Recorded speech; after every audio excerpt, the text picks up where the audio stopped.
one really cool thing about the SJI conference is that it brings in scientists, it brings in journalists, and it also brings in science communicators. And we all know that while our work is different in nature, it's also very similar. There's a lot of overlapping work between communication, storytelling, journalism, and science communication is something that we're all working on in different ways. And this aspect of the conference delves deep into science communication and some best practices. So, without any further ado, I'd like to call upon stage one of the best known scientists come science communicators in India. Please put your hands together for the moderator of this session, Dr. Karishma Kaushik, who's the Executive Director of India Bioscience.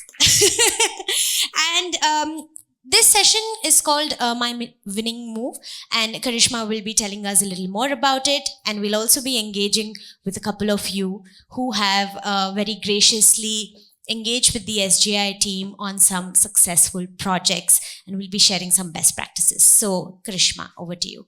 We have 4 vibrant science communicators who are going to be with us today. So I would like them to come up on the stage. This was a pre-selection that was done. So Shweta Hegde, Vikar Sayed, please give them a round of applause, absolutely. Pratyasha Nath and Sanchita Jain. And they're going to tell us about their winning science communication move, their winning move that they made quite recently. And on that note, on a lighter note, as they settle down, I actually made a winning move to be at this conference. So I figured it out. I found it on social media. So the promotions are working, Shubhra. And I emailed Shubhra and I said, this is in Pune. I really want to be here. I want to learn. I want to learn from science journalists. And Shubhra said, sure, happy to have you. Will you moderate the session? And that was my winning move. Basically, I crashed an entry to be here. So that was my most recent one. So welcome. How are you all feeling? Great? Excited? Great. Okay, so I must tell you that this was a pre-selected pool, and you've been selected from those who sent in their pitches or their little blurbs. They've made winning science communication moves. They've tried something different, and it has worked. And we are excited to hear from you what that was. I mean, how did you end up doing it? Why do you think it worked? And to make this even more fun, you have 8 minutes on the clock. My journey actually began with you, Dr. Karishma. I used to be very active on social media back in 2020, and I started following your series, Doctor Scientist, and was quite inspired. But then I didn't know where to begin. But that didn't stop me. I just thought, I have an idea, and I want to just go ahead with it. So I started talking to a lot of science communicators online, attended workshops, and then that's where I met my collaborator, Ruchi Manglunia, and we had this idea of starting a podcast where we explore curious science questions. And the motivation came from the fact that my science education was just plain boring. Everybody thought science was just facts. And we all know science is driven by curiosity. I'm sure the product of science might serve the state or not serve the state given the conversation we've had, but the process of science involves curiosity, and we wanted to make that more visible. And that's really when I started the podcast. So my first winning move there was to just start early, fail, but start. The second move was just learning by doing. So when I started out, I was not a writer, I was not a podcaster, I didn't know how to manage a team. But then I was like, let's just do it on the go. I was very lucky to have gotten the India Bioscience Outreach Grant that enabled us to build a team and so on. But then I had to learn a lot as we made the podcast episodes, from like audio editing, marketing, recruiting people, and sustaining the project for years to come. And also running school events. Those were not something that I thought I would be doing. So that was my second winning move. And finally, I think just keep talking to people. Especially in India, the science communication community is quite small, and they're really, really helpful. Like if you just reach out to someone, they will definitely respond. So people have been really helpful in shaping the projects that I have worked on. And I think my fourth point was about thinking multidisciplinarily, and this has been my recent winning move, I would say. I'm part of a young program called Young India Fellowship, where we are put among a bunch of people who do psychology, science, law, anthropology, you name a field, and there'll be a fellow. And as a part of it, I'm developing a climate board game. And developing that in itself has been quite a learning experience. And integrating our team members' expertise in psychology, sociology, climate science, and communication has been such a learning experience. And I would also encourage people to work with people from diverse backgrounds. So that would perhaps be one of my final winning moves. These are some lessons that I draw myself from all the work that I've done, and maybe it might be of use to people here as well. So that's a round of applause for Shweta. And Shweta, looks like you're already onto your second winning move with the climate board game now. So can you maybe, while our audience puts together some questions on how Shweta started a science podcast? The podcasting community itself in India is quite small, and science podcasting is even smaller.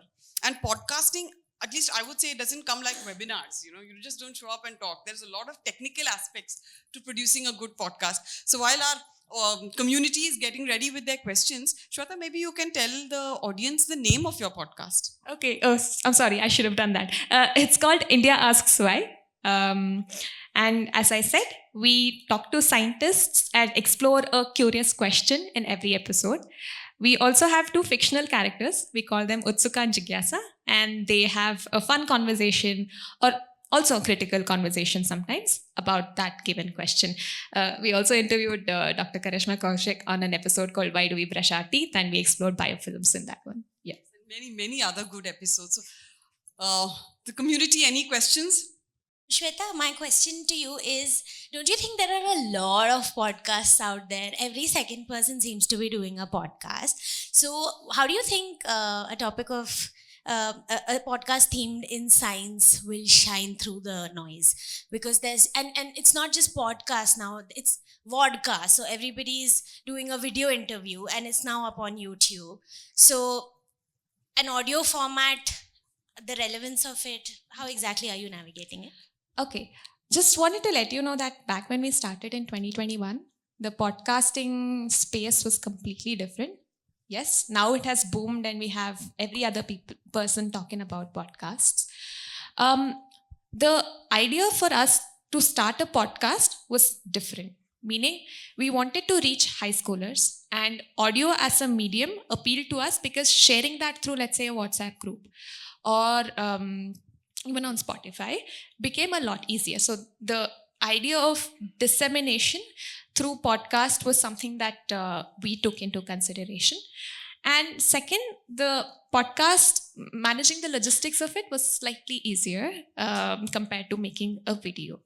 However, if we were to do India Asks Why now, it would look very different. We would probably be doing it on YouTube, and also just the strategy in itself would be very different if we did it now. We'll move on to our second dynamic science communicator who's going to tell us about his winning move. So, Vikar, you did a piece of science communication in a... Basically, Tell us more, please. Yes. My name is Vikar and I am from Kashmir, Srinagar, Kashmir.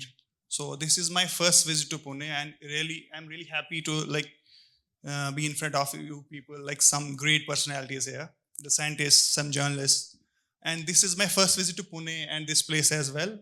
So basically my beat, I mostly covered Kashmir, I mostly covered the conflict because I belong from that place. And apart from that, I cover the culture. But from last couple of years, like 2-3 years, I shifted my beat. So I tried to do some kind of a science stories, like how women in Kashmir are doing agriculture, how they are using the agriculture products in value additions. Like recently, I did 2-3 films. One is on the lavender, how lavender is used in the value addition products and all cosmetics. And a different thing. Second one is the saffron documentary. I did it. So this is something a new beat for me. I really like this beat, and in future I may work on these beats as well. And this year I was working on a story for the CFR, Council of Foreign Relations. So it's an international based organization. So the story is based on the climate change, like how Himalayan region is changing. The climate change is there's a very important issue right now in Jammu and Kashmir. And because due to the heat waves during the winters, we witnessed very less snowfall in the Gulmarg, Sonmarg regions. I think you guys are aware about the Gulmarg, Sonmarg, kind of a tourist places. So basically, these places witness a global warming effects. The pollution is going on. So because the Kashmir Valley is very fragile place, the ecosystem is very fragile. So because of the rush of the tourists is the reason as well. So these kind of things I want to bring out from my valley to the international audiences. So that's why from last 2-3 years I'm doing these kind of stories. So, and this is something a good move for me, like in front of you people coming out from that far place. So I think this is something I can grow up in this beat. Maybe I can learn more about the science documentaries, how I can approach like the scientists, what kind of a beat, what are the tips I have to like think before I just send anything questionnaire or something regarding any story or something like that. So I'm really happy to be here. So Thank you. Thank Any you, question? Vikar. And that sounds like a winning move from conflict reporting to the beauty of Kashmir, the lavender and the saffron and Sonmarg and Gulmarg. So one question is, we have a question from the audience, but before that, did you report on the science behind lavender cultivation? That's why one question. And secondly, what was your medium? Was it like print, digital? Exactly. So basically, firstly, I thought I will do a simple story as how lavender is processing of lavender, how this cultivation process, harvesting process. But when I visit a place that's in southern part of the Kashmir, it's a Pulwama. So there is a farm, very big farm of lavender farm. When I went there and I talked to scientists, I sit with them. I just proposed, it's a video story. It's a full, I think 15-minute video story. So I talk to the scientists and I see the lab and different things. So my interest I got a keen interest to do like just follow the scientist. I followed the scientist for a whole month. So every day I used to go there, what's going now, what process is going then. Then I shoot every single process of how lavender is processing, how they get the oil. Then I thought I should do one thing. What next? If the lavender oil is getting from this this farmhouse, and what next? So the lavender oil is used in the value addition thing. So I visited different places. Some women are doing the value addition thing. They are marketing the oil. They are using for the byproducts for the value addition like cosmetics and other things. So I went to those women as well. I approached them for the interviews. I just want to shoot how you guys like propose these things, how you guys process these things in the labs. So I shoot whole process of this lavender. Same is the case with this saffron, and same is the case with honeybee. So these things, and I got the keen interest regarding this beat. And one more thing, the water chestnuts. Water chestnut is very famous in wetlands of Kashmir. There's a girl, she used to like go in the winter as well, because in the winter there goes like -12, -13 in the night. So in the winter she used to travel along with her shikara and get that water chestnuts from the marsh, because she used to run her home alone from last I think 7-8 years, because her ancestors were doing this. But this kind of like stories from my region, I want to like bring these stories to the international platform. That's something which really is from my inner side of my heart.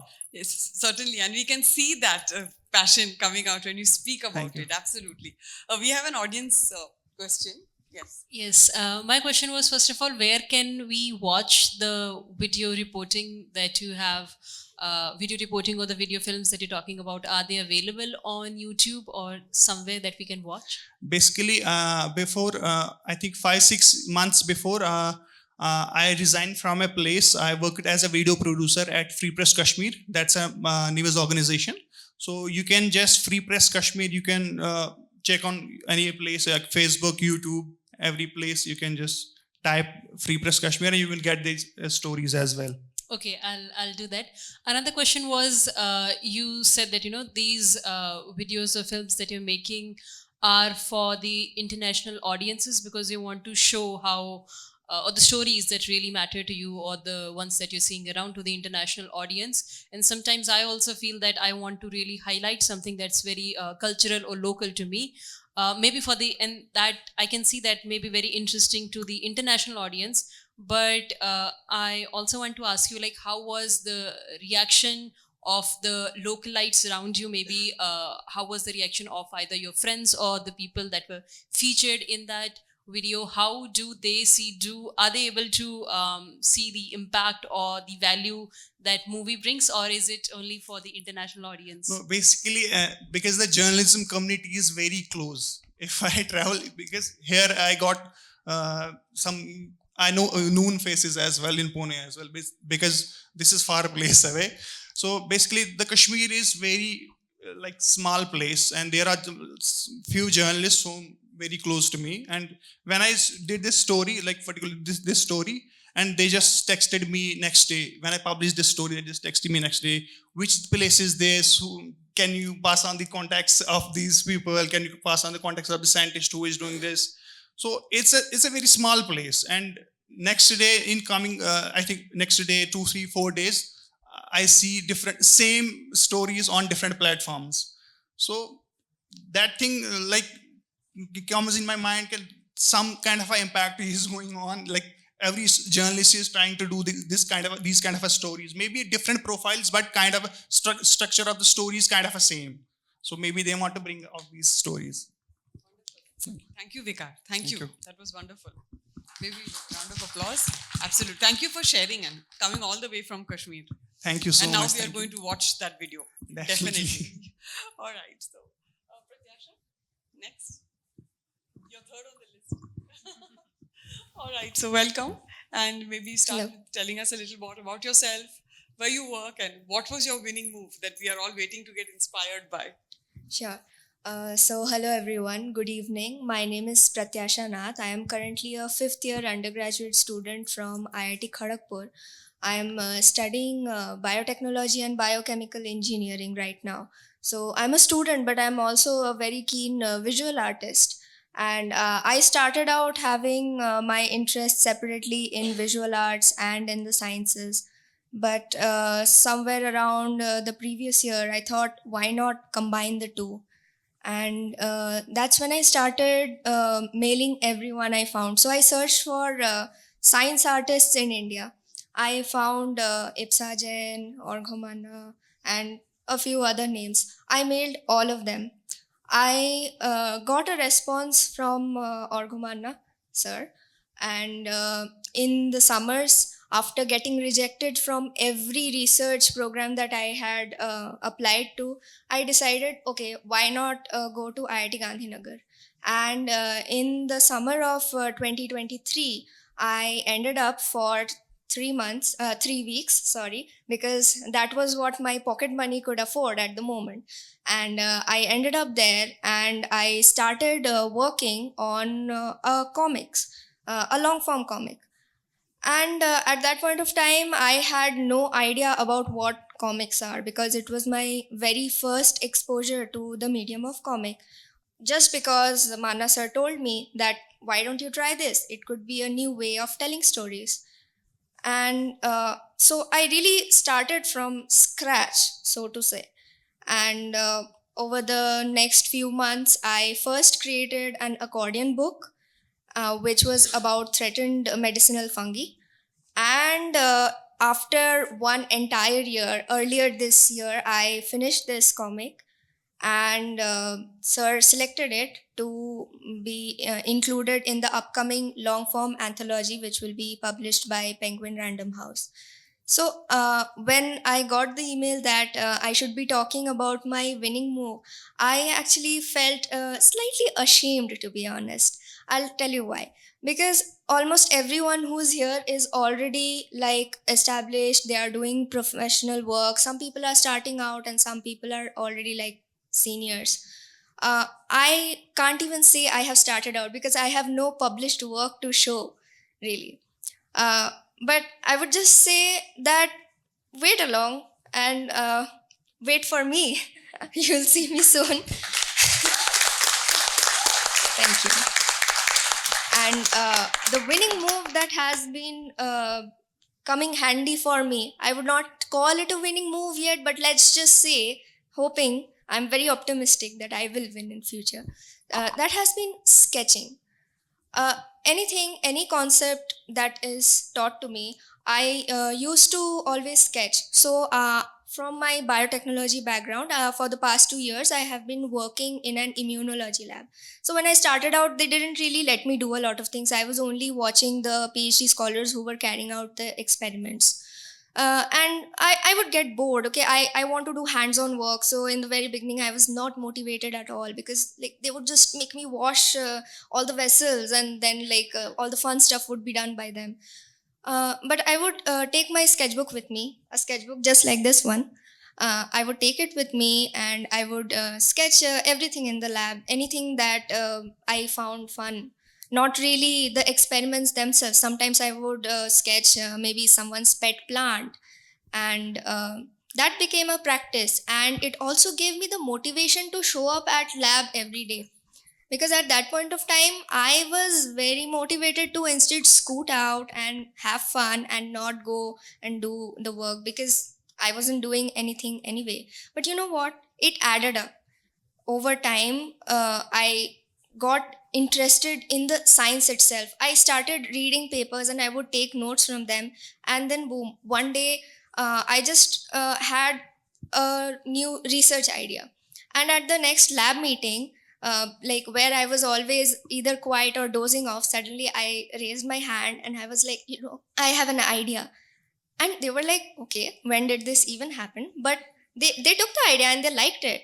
And I would say it was all due to sketching, because there's something that words can do, and there's something that like pictures can do, but together they can do something that is so much more. Comics are like sequential art, which is both images and text. And why am I here today? I am not from a journalism background. I have not done a lot of writing, though I would be open to doing it. But the point is, at the end of the day, it's about telling a story, right? Uh, Science communicators, they are telling a story. Science journalists, they are telling a story. It's just a different perspective. Uh, I want to incorporate that. I want to learn this from everyone who's here. And it's not that comic artists cannot be journalists, because you may know about Joe Sacco, who is a war journalist, and he does it entirely through the medium of comics. And I hope that maybe someday I can do that, but for science, someday soon. So, thank you. Wonderful. Whenever that someday is, which is going to be soon, do remember that we were here on stage together. We will have documentary evidence of that. And that was some winning moves and some inspiration for all of us. So you literally did move. You went to Gandhinagar to make this happen for you, and you went through it. So that was really fascinating. Our audience is recovering from the dose of inspiration, as I can see. They are wondering where to begin with their questions. So I'll ask you maybe one or two. When you said you got an idea, I was very intrigued by that. You just stayed the course, you showed up in the lab, which is very hard when you're not doing experiments, and you sketched. When you got an idea, was it related to something you drew, something you sketched, something you visually created? Or was it staying the course and art became that medium for you to channelize your creativity, and then the other ideas came through? So actually, this story that I am telling is very recent. How it all started, how I went to Gandhinagar in the first place, will actually answer this better. So I hope I can take the roundabout way to tell how it Our happened. audience may also have some questions, but sure, go ahead. Sure. So what happened was I told you that I got rejected from all the research programs and internships that I applied to. But I did get selected in one, which was in Taiwan with Dr. Pedro Gonçalves, who's a fungal biotechnologist. Everything worked out, but in the end, I did not have enough funds for the travel and stay. I was short by some 2 lakh rupees, and that was not something I could afford at the moment. But the point is, I think another winning move which I would like to name right now is turning non opportunities into opportunities. I could have just let go of it. I could have wallowed in sorrow. I did that. I did that. But I kept in touch with him and he gave me the idea that, okay, fine, why waste your time if you are in connection with me? Let's just do a review of fungi and how they help us because it is. Not so well studied. It was something he was looking to work on, but his institute was not funding it or looking into it because it was not lucrative. And I was also academically orphaned at that time. So, Those are some new terms you're throwing at us. We are going to need to catch up with all of this. I started doing that, and then halfway through, we realized that if we would write a paper or even an article, that would be read by a handful of people, and then it would just like die down under the covers. I thought, okay, fine, why not make some art out of it? But I needed some guidance, which is why I went to Gandhinagar. So the thing is, at every point of time, whenever I felt like I was failing in life, I turned to art. Art has been the only true love that I have had. It has not disappointed me so far, and It's hopefully a good I thing have that not- it's inanimate, you know. Okay, great, wonderful. Yes, please. Yeah. Thank you. It was really cute. I mean, apart from anything else, we all were like, ooh. No, thank you. And I feel like,